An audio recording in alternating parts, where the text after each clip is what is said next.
இந்த டாஸ்மாக் மாதிரியே பல டிபார்ட்மெண்ட்லயும் மறுபடியும் சொல்றேன், கட்சி நிதின்ற பேர்ல அடிச்ச கொள்ளைய ஒண்ணா கவர்மெண்டோட கஜானாக்குள்ளேயே கொண்டு சேர்த்துக்கிட்டே இருக்கிறாங்க.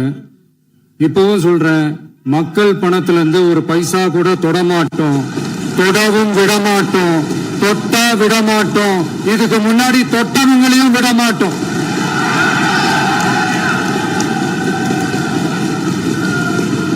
ஒவ்வொரு ஊழலாக வெளியில வரும் போலயே இதுல இன்னொரு முக்கியமான விஷயம், மார்க்சிஸ்ட் கம்யூனிஸ்ட் கட்சி நமக்கு ஆதரவு கொடுத்தது சுயேட்சையா எடுத்த முடிவுன்னு சொல்றாங்க.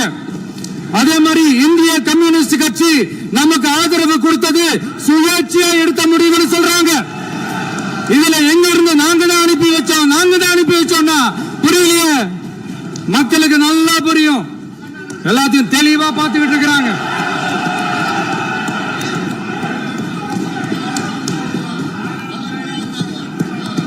முதலமைச்சர் கண்டினியூ பண்ணலாம். மாண்பு முதலமைச்சர்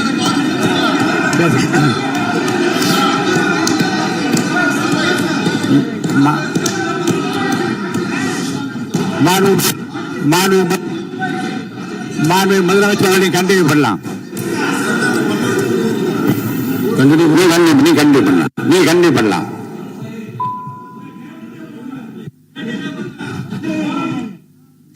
இந்த சமூக நீதி அரசுன்னு சொல்றவங்களை பார்த்து கேட்கிறேன், நம்ம பட்டியலின சகோதரர்களுக்கு எத்தனை அமைச்சர் பதவி கொடுத்தீங்கன்னு கொஞ்சம் சொல்ல முடியுமா?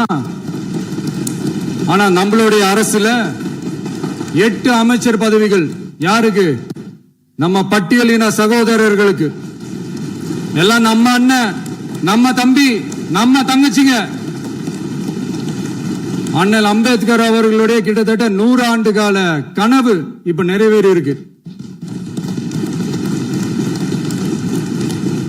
நான் ஏன் கொஞ்சம் சவுண்டா பேசுறேன் அப்படின்னா, அவங்க வெயில் காலம், பொண்ணு கால் பண்றா, நாங்க வெப்பத்தை தாங்கிக்குவோம், ஆனா இந்த என்ஜின்ல அதிகமாகுது வெப்பம்.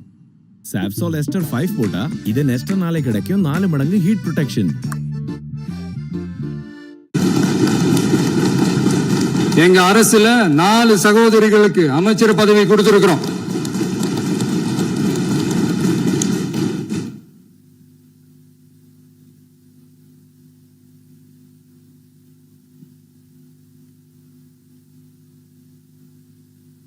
அதனால மக்களால் நிராகரிக்கப்பட்டு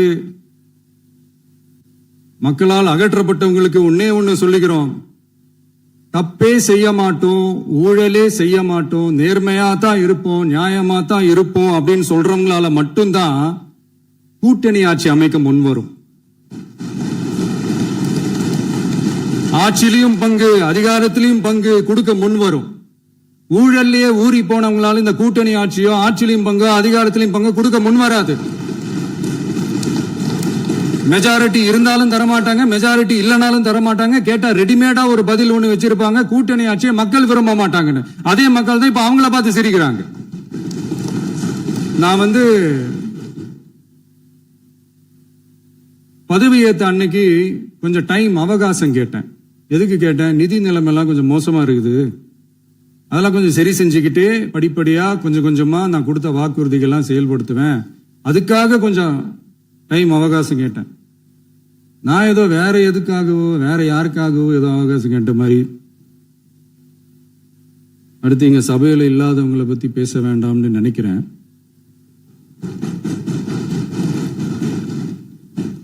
இங்க நம்மளை பத்தி அவதூறு பரப்புறதோட மட்டும் இல்லாம இப்ப நம்ம மக்கள் மேலேயும் அவதூறு பரப்ப ஆரம்பிச்சுட்டாங்க. மக்கள் நமக்கு ஓட்டு போட்டது தப்பான், குடும்பமா நமக்கு ஆதரிச்சது தப்பான். இது இப்ப இல்ல, நான் சொல்றது எம்ஜிஆர் அவர்கள் காலத்திலிருந்தே. அப்பவே அவர் ஜெயிச்சப்போ அதே மக்களை தப்பா பேசுறது.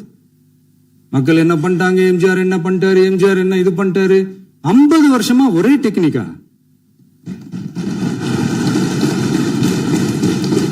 டெக்னாலஜி எல்லாம் மாறி வேற எங்கேயோ போயிட்டு இருக்கு. பஸ் இதுல கொஞ்சம் டெக்னிக்காச்சும் கொஞ்சம் மாத்தினா கொஞ்சம் நல்லா இருக்கும். அதனால மக்களுக்கு யூஸ்ஃபுல்லா இருக்கிற மாதிரி இந்த ஆக்கப்பூர்வமான கருத்துக்களோ ஆக்கப்பூர்வமான யோசனைகளோ இருந்தா சொல்லுங்க, அதை நாங்க டெஃபரெண்டா எடுத்துக்கிறோம். ஆனா அதை விட்டுட்டு இந்த நக்கல், நையாண்டி, சம்பந்தம் இல்லாத பேச்சு இதெல்லாம் பேசிட்டு அப்புறம் முதல்வர் பதில் சொல்லல, முதல்வருக்கு பதில் சொல்ல தெரியல அப்படின்னா அப்புறம் என்ன சோஃபா மாடல் ஆட்சியா? அது என்னன்னு புரியறதுக்கு எனக்கு ரொம்ப நாள் ஆச்சு.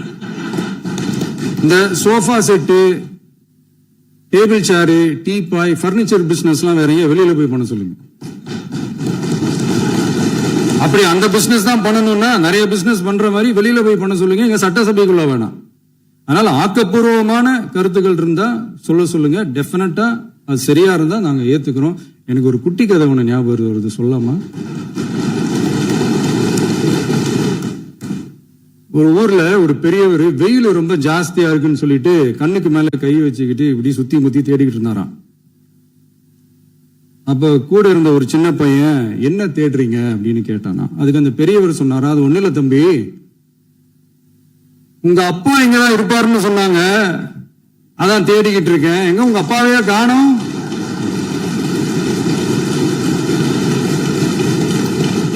இல்ல அந்த எங்களுக்கும் நக்கலா, நையாண்டியா, சம்பந்தம் இல்லாத குட்டி கதை இதெல்லாம் எங்களுக்கும் பேச தெரியும். அந்த கதையில பெரியவர் அப்படி சொன்னாராம், தப்பா எடுத்துக்காதீங்க. அந்த கதையில பெரியவர் அப்படி கேட்டாராம். அதனால யாரும் இங்க டென்ஷன் ஆக வேணாம். அதனால இன்னொரு இந்த என்னுடைய உரையை முடிக்கிறதுக்கு முன்னாடி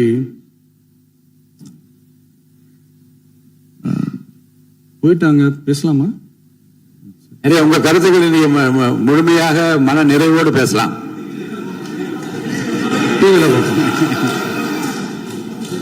சரி, அதான் 5 நிமிஷம் பேசுனதுக்கே கொலத்தூரி இந்த ஆட்டம் ஆயிடுச்சு. பேசுனா அப்புறம் என்ன பண்றது? கடைசியா நான் இந்த உரையை முடிக்கிறதுக்கு முன்னாடி ஒரு முக்கியமான ஒரு விஷயம் பத்தி சொல்லணும். ஆளுநர் உரை அன்னைக்கு இந்த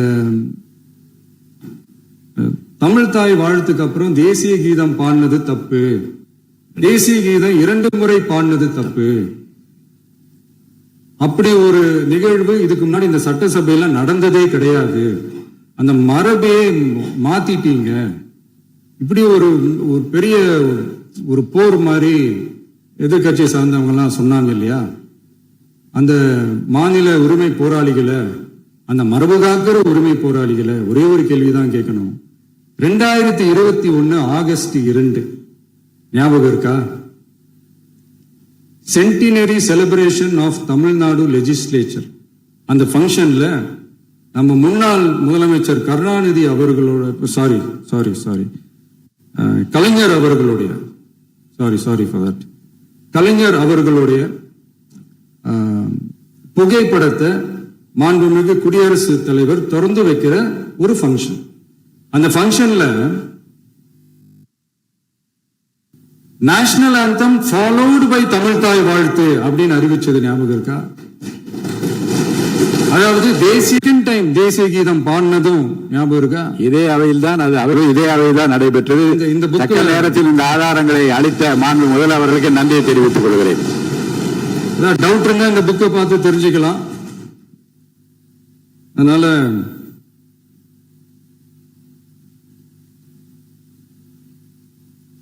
இதெல்லாம் கேட்டா என்ன சொல்லுவாங்கன்னா, அது ஜனாதிபதி கலந்துகிட்ட ஃபங்க்ஷன், அதெல்லாம் அப்படிதான், அதெல்லாம் கண்டுக்க கூடாது அப்படின்னு சொல்லுவாங்க. இதே மாதிரிதான் பேசுறது ஒண்ணு, செய்யறது ஒண்ணு, பேசுறது ஒண்ணு. இதெல்லாம் மக்கள் பார்த்துக்கிட்டு இருக்காங்க. எலெக்ஷனுக்கு முன்னாடி தான் அப்படி செஞ்சுக்கிட்டு இருந்தாங்க. இப்ப எலெக்ஷனுக்கு அப்புறம் அதே தான் செய்யறாங்க. இந்த விஜயையும் சாமானியர்களின் உண்மையான சமூக நீதி அரசையும் அவமானப்படுத்துறதுக்கு தான் அவங்களோட அந்த பொலிட்டிக்கல் சீனியாரிட்டி அது பயன்படுத்துது போல. சரி, செய்யட்டும், நல்லா செய்யட்டும். இப்போ ஆனாலும் நம்மளுடைய மாநில உரிமை, மொழி உரிமை, உத்தமபுத்திரர் போல வேஷம் போடுற எதிர்கட்சிக்கு ஒன்றை மட்டும் ஆணித்தரமாக சொல்றோம். உங்களை மாதிரி தமிழ்னு சொல்லிக்கிட்டு, மொழி, பண்பாடு, கலாச்சாரம்னு சொல்லிக்கிட்டு ரெட்டை வேஷம் போடுறவங்க நாங்க கிடையாது. உலகெங்கும் வாழும் தமிழ் சொந்தங்களுக்கு நம்முடைய உத்தரவாதம் தமிழ் தான் எங்க உயிர் நாடி அப்படின்றத மறக்க மாட்டோம். இப்பவும் சொல்றோம், மாநில உரிமையில எப்பவும் உறுதியா இருப்போம். அதே சமயத்துல அரசியல் வேற, ஒன்றிய மாநில அரசுகளுக்கு இடையே இருக்கிற நிர்வாக அணுகுமுறை வேற. இதுல நாங்க ரொம்ப தெளிவா இருக்கிறோம். அதனால எங்களுக்கு பாடம் எடுக்கிறதா நினைச்சுக்கிட்டு உங்க வேஷத்தை நீங்களே கொஞ்சம் கொஞ்சமா கலைச்சுக்கிட்டே வர்றீங்க, மறந்துடாதீங்க. அப்புறம் நேத்து எதிர்கட்சி தலைவர், மாண்புமிகு எதிர்கட்சி தலைவர் பேசும்போது நிறைய பேசினாங்க. அதுல ஒண்ணு மட்டும் அரசு சொல்றதா நினைச்சுக்கிட்டு நம்மளை இன்டைரக்டா ஈவில் அப்படின்ற அந்த வார்த்தையை யூஸ் பண்ணாங்க. எனக்கு ஒன்னே ஒண்ணுதான் சொல்லணும்னு தோணுது. ஈவில்ஸ்னு டெவில்ஸ் பேசக்கூடாது.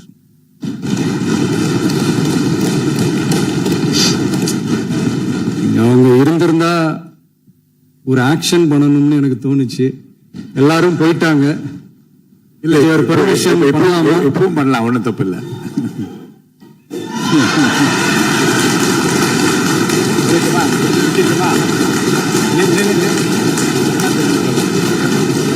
யார் சொல்லுங்க?